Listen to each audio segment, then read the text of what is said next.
And सबसे पहले sir आपसे जानना चाहेंगे कि आपने वी आर फैमिली, हिचकी और महाराज जैसी इमोशनली और सोशल रेलिवेंट फिल्में बनाई हैं, तो इक्का को आप अपनी फिल्मोग्राफी में किस तरह देखते हैं? इक्का वो पहली फिल्म थी जो मैं बनाना चाहता था, वी आर फैमिली, हिचकी और महाराज के पहले। तो इक्का मेरे लिए बहुत बहुत अहम फिल्म है, क्योंकि मैं जहाँ से आता हूँ, मेरे दादाजी प्रेमनाथ जी, बीना राय जी हैं, तो मैं हिंदी फिल्में देख के बड़ा हुआ हूँ। इक्का मेरे लिए क्लासिक हिंदी फिल्म है, जो हम ऑडियंस में जाके ना, थिएटर में जाके बोलते हैं यार पैसा वसूल है, मज़ा आ गया पिक्चर देख के। ये सनी देओल, अक्षय खन्ना, उन दोनों का टकरार, दोस्ती यारी टकरार, तो ये पूरा ही वो जो मिश्रण होता है ना, जो थाली का, ये वो फिल्म है मेरे लिए। तो मैं ये हमेशा बनाना चाहता, तो मेरे लिए ये बहुत ये फिल्म की अहमियत बहुत है, क्योंकि जब आप सालों से कोई कहानी कहने की कोशिश कर रहे हो और फाइनली कही जाती है, तो आपको फिर ये हो जाता है कि चलो, दिल की जो भड़ास थी वो निकल गई, इवेंचुअली आपने जो कहानी कहनी थी वो कह के आ गई। आपने कहा कि इक्का आपके करियर की सबसे चैलेंजिंग फिल्म भी थी, एक रही है, तो ऐसा क्या है इसमें? चैलेंजिंग फिल्म इसलिए रही है क्योंकि ये फिल्म जिस दौरान बन रही थी, उस वक्त सनी सर की ज़िंदगी में कुछ ऊपर नीचे चल रहा था, तो वो मैं, आप सब जानते हैं, मैं उसकी बात ज़्यादा नहीं डिटेल में कहना चाह रहा हूँ, पर तो उनके जज्बातों को मद्देनज़र रखते हुए जो वक्त हमें मिलता था शूट करने के लिए, उसको पकड़ के अक्षय सर को साथ में, क्योंकि अक्षय सर, सनी सर साथ में थे, तो मुझे जिस तरह से मुझे ये कोर्टरूम ड्रामा कहनी थी, एक सनी सर और अक्षय के ऑडियंसेस को मद्देनज़र रखते हुए एक सुर भी पकड़ना था, एक टाइम में भी ख़त्म करना था। मेरी वाइफ इस पे प्रोड्यूसर भी थी है, तो वो सब चीज़ें को पकड़ के वो अपनी फिल्म और अपनी आवाज़ कहना, उसमें चैलेंज जो होता है, इसलिए मेरे लिए चैलेंजिंग फिल्म थी, क्योंकि प्रेशर्स ज़्यादा थे, पर जो संतुष्टि मिली है जो फिल्म बनाने के बाद, वो एक अलग मज़ा है। कोर्टरूम ड्रामास की बात की जाए तो अक्सर हीरो और विलन क्लियरली डिफाइंड होते हैं, लेकिन इक्का में ग्रे शेड्स की बात करते हैं, तो क्या आज के फिल्मों में सच और झूठ के बीच एक लाइन ढूंढती हो गई है? मुझे लगता है आज की फिल्मों में नहीं, ज़िंदगी में हम फिल्मों एटलीस्ट मेरी फिल्मों में जो किरदार है वो ज़िंदगी से बहुत प्रभावित होते हैं। मैं एज ए डायरेक्टर, मैं एक इंसान, इमोशनल इंसान हूँ, तो जब तक वो किरदार इमोशनल दायरे के चौखट पे ना आए कि और सच और झूठ के, क्योंकि आपके लिए जो सही होता है मेरे लिए गलत हो सकता है, आपके लिए मेरे लिए जो चीज़ सही हो सकती है आपके लिए गलत हो सकता है, और ये ज़िंदगी है। तो इसमें जो सनी सर कर रहे हैं वो उनके लिए इमोशनली सही है, पर मॉडली शायद गलत है।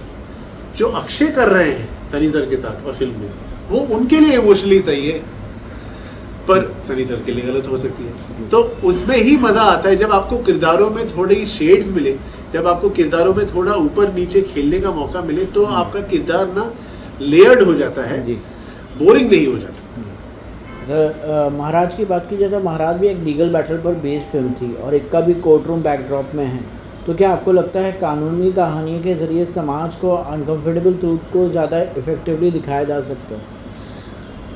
हाँ और ना भी। हाँ इसलिए क्योंकि कानूनी जो कहानियाँ होती हैं उसमें दाव पेच का आपको मौका बहुत मिलता है, तो आप कुछ कहने की अगर क्षमता रखते हो तो कही जा सकती है।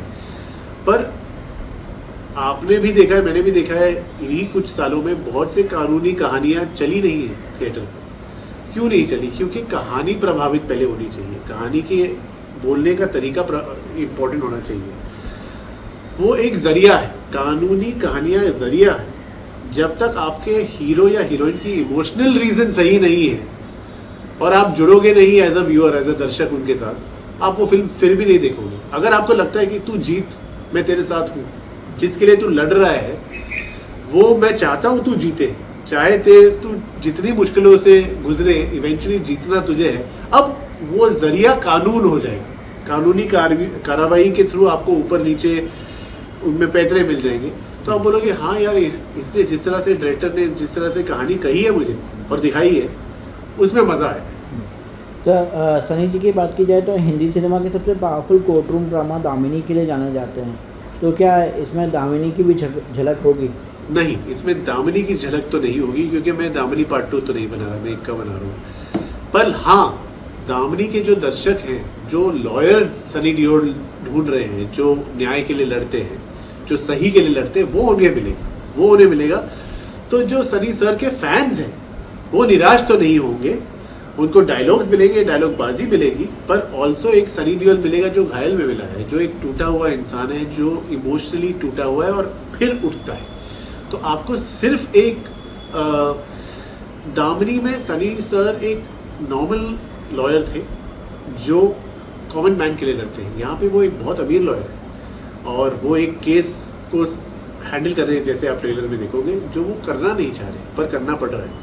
तो जब स्थिति अलग हो गई, कहानी अलग हो गई, तो दामिनी से कंपेयर करना फिर गलत। सर, सनी जी और अक्षय खन्ना लगभग 3 दशक बाद एक साथ नज़र आ रहे जी। हैं, तो डायरेक्टर के तौर पे आप उन दोनों के एक्टिंग स्टाइल में क्या फ़र्क देखते हैं? सनी सर बहुत ही इमोशनल इंसान है, जो सब जानते भी हैं, और वो इमोशंस उनके डायलॉग डिलीवरी में, सनी सर अपनी आंखों से एक्टिंग करते हैं, उनकी आंखें ना बहुत कुछ कह जाती है जब वो कुछ डायलॉग बोल भी नहीं रहे। हाँ, डायलॉग डिलीवरी के लिए जाने जाते हैं, पर सनी सर डायलॉग को अपना बना लेते हैं। आप चाहे जो डायलॉग दो, वो मुद्दे को समझ जाते हैं और फिर उन डायलॉग को आपके साथ बैठेंगे, बोलेंगे तू कहना क्या चाह रहा है, ये कहना चाह रहा है ना, फिर वो अपना बना के फिर कहते हैं, ताकि वो जब लैंड करे वो उन्होंने महसूस किया हो। अक्षय उन डायलॉग को याद करेंगे, अपने डायलॉग को याद करेंगे, अपने दिमाग में सोचेंगे मैं किस तरह से कहने वाला हूँ। वो और इंटरनल एक्टर है, आपके साथ समझ जाएंगे आप चाहते क्या हो एज ए मेकर, इस किरदार से, इस सीन से, और फिर आपको वो डिलीवर करेंगे। आपको एक टेक से ज़्यादा की ज़रूरत पड़ती नहीं, वो इतने अच्छे हैं। तो धुरंधर के बाद लोग ये कहने लगे कि अक्षय खन्ना बॉलीवुड के सबसे अंडररेटेड एक्टर्स माने जाते हैं, तो इस पर आपको क्या कहना है?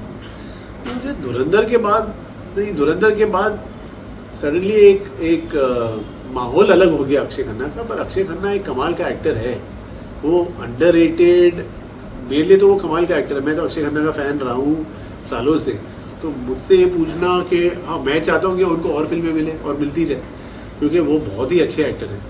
पर ये धुरंधर बिफोर और बाद तो ये मुझे पता नहीं।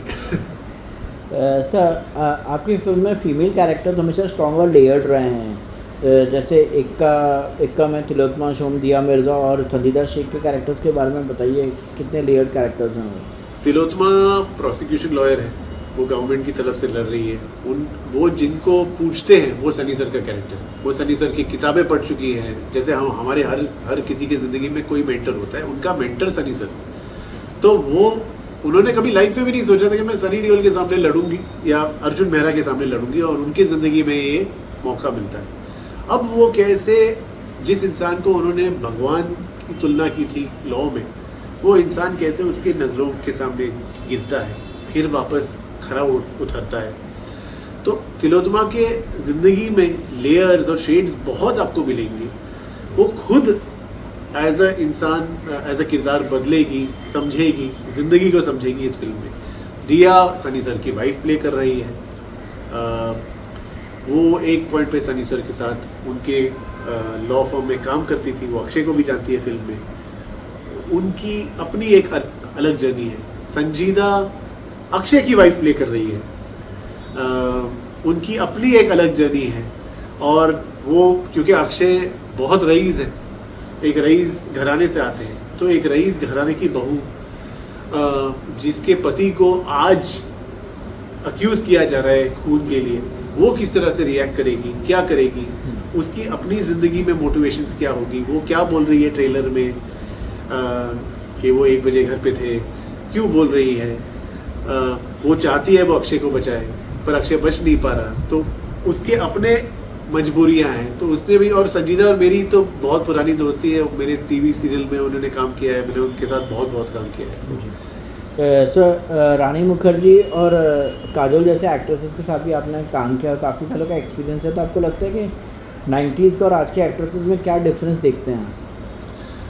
90s का और आज के एक्टर्स में डिफरेंस ये है कि 90s के एक्टर्स और आज में एक प्रोफेशनलिज्म 90s के एक्टर्स में मुझे तो पर्सनली अपने तौर पे ज़्यादा लगती है। मुझे 90s के एक्टर्स बहुत अच्छे लगते हैं क्योंकि वो बहुत क्लियर है, जो है सो है। वो अपना काम करते हैं, ना फालतू का बकवास करते हैं, आते हैं अपना काम करते हैं, घर चले जाते हैं और फिल्म के लिए काम करते हैं। ना सोशल मीडिया के लिए काम करते हैं, ना दुनिया के लिए काम करते हैं, ना ऑन्टराज के लिए काम करते हैं, ना मैनेजर्स के लिए काम करते हैं। वो अपने आप उनको मैसेज करोगे, वो आपको मैसेज का जवाब भी दे देंगे। तो वो ये 90s के एक्टर्स ना बहुत सुलझे हुए हैं क्योंकि वो फिल्म के लिए काम करते हैं और वो बहुत ज़रूरी है। हाँ, आप टेलीविज़न से फिल्म और OTT तक के सफ़र तय कर चुके हैं सर। तो स्टोरी टेलिंग के हिसाब से आज के मीडिया में सबसे ज़्यादा क्रिएटिव फ्रीडम कहाँ महसूस होता है? क्रिएटिव फ्रीडम आपको उन्हीं के साथ महसूस होगा जो आप पे भरोसा करें, वरना आपको कभी मिलेगा ही नहीं। चाहे टेलीविज़न हो, चाहे OTT हो, चाहे फिल्म हो। अगर टेलीविज़न का जो चैनल का हेड है वो ये भरोसा करता है कि सिद्धार्थ टेलीविज़न के दर्शकों को जानता है, तो वो आपको खुला छोड़ देगा। Same for OTT, same for film. आप पे भरोसा और आपके काम पे भरोसा बहुत ज़रूरी है। अगर कोई आप पे विश्वास ना करे तो फ्रीडम तो आपका निकल जाएगा। इसका ये मतलब नहीं है कि आप उनके साथ कोलैबोरेटिव काम मत करो। आपको एज ए डायरेक्टर या मेकर या प्रोड्यूसर किसी भी तौर पर, ये फिल्म मेकिंग टीम वर्क होती है, अकेले एक इंसान की ये नहीं होती। तो एक कोलैबोरेटिव टीम, कि आप कहानी क्या बना रहे हो और कौन कौन इन्वॉल्व है जो करता था कहानी के चैनल की तरफ से, OTT की तरफ से या प्रोड्यूसर। अगर आप वही कहानी कह रहे हो और विजन आपकी सेम है तो आपको फ्रीडम मिल जाएगी। अगर वो बोलते हैं ना, too many cooks spoil the broth. तो अगर बहुत से खानसामे हैं एक ही डिश बना रहे तो वो गड़बड़ हो ही जाएगी। सर एक और क्वेश्चन जानेंगे, आपने रानी मुखर्जी, काजोल, सनी देओल और अक्षय खन्ना जैसे स्टारलिस्ट स्टार के साथ काम किया। क्या एक डायरेक्टर के लिए बड़े स्टार्स को डायरेक्ट करना आसान होता है या ज़्यादा चैलेंजिंग होता है? अगर आपको अपना काम और अपनी फिल्म आती है और आपको क्या कहना है उस फिल्म के ज़रिए और किरदारों के ज़रिए, तो वो एक्टर बड़े हो या छोटे हो उससे फ़र्क नहीं पड़ता। मेरे हिसाब से बड़े एक्टर्स का एडवांटेज ये है कि वो आपको क्लैरिटी कम्प्लीटली दे देते हैं। आपको मेहनत ज़्यादा नहीं करनी पड़ती क्योंकि उनको मीडियम समझ में आता है। पर इसका answer I would boil it down to you. They need to trust you and then you can win the game. तो सर लास्टली फैंस को क्या मैसेज देना चाहेंगे, और इक्का में 2 धुरंधर को लेकर आ रहे हैं? मैं सिर्फ लोगों को ये मैसेज देना चाहूँगा कि बहुत मेहनत से, मैंने नहीं, मेरी पूरी टीम ने ये फिल्म बनाई। सनी सर ने, अक्षय ने, दिया ने, तिलोत्तमा, मेरे कैमरामैन जिष्णु ने, मेरे एडिटर श्वेता, मेरे सब टीम ने बहुत मेहनत से बनाई है। और वो फिल्म बनाई है जो हमें लगता है पैसा वसूल फिल्म है। अगर आपको ये लगे कि भाई आपका टाइम और आपको मज़ा आया, तो आप प्लीज़ सामने वाले को और किसी और को, अपने परिवार को बताइए कि ये फिल्म जाके देखिए। इसका वर्ड ऑफ, क्योंकि ये OTT पे आ रही है तो वर्ड ऑफ माउथ की फिल्म होगी। वर्ड ऑफ माउथ की फिल्म तब होती है जब आपको अच्छी लगे और आप किसी और को बोलें। तो मेरी यही इल्तिजा है कि अगर आपको अच्छी लगे किसी और को बोल देना या अपने सोशल मीडिया पे बता देना कि आपको अच्छी लगी। सर लास्ट क्वेश्चन ये है कि आज सोशल मीडिया के दौर में जब फिल्में एनालाइज होती हैं इतनी सब, तो क्या कहेंगे उसके बारे में? आपको लगता है कहीं ना कहीं सोशल मीडिया पे क्रिटिसिज्म बहुत हो जाता है फिल्मों को लेकर? क्रिटिसिज्म हर जगह है। आजकल आपके पास फ़ोन है तो आप ऑलरेडी क्रिटिक हैं। जिसके पास फ़ोन है वो क्रिटिक है और उनका हक है और अधिकार है। मैं ये नहीं मानता कि किसी का हक नहीं है। आप अपना वक्त देख रहे हो और अपनी ओपिनियन डाल रहे हो तो डालिए, पर वो हमारे एज ए मेकर ना, हमारे बस के बाहर है। हमारा काम है अच्छी फिल्म बना के लोगों को देना। अब आपको मेरा चेहरा अच्छा लगे, मेरी पर्सनैलिटी अच्छी लगी, मेरी फिल्म अच्छी लगे, I can not make you like me or like my film. I can only try कि you like my film and hope that you like everybody's work. क्योंकि फिल्म एक बंदे की मेहनत नहीं होती, उसमें लाइट बॉय का भी काम होता है, टेक्नीशियन का भी काम, बहुत लोगों की मेहनत होती है। तो मैं चाहता हूँ यार, अगर मेरी फिल्में लोगों को पसंद आए। अब ये सोशल मीडिया पे क्या क्या गेम्स खेली जाती है या नहीं खेली जाती है, वो मेरे अंडरस्टैंडिंग और दायरे से बाहर है। मैं सिर्फ होप करता हूँ कि जब हमने नीयत साफ रखी है और काम ईमानदारी से किए तो वो ईमानदारी पहचानी जाए।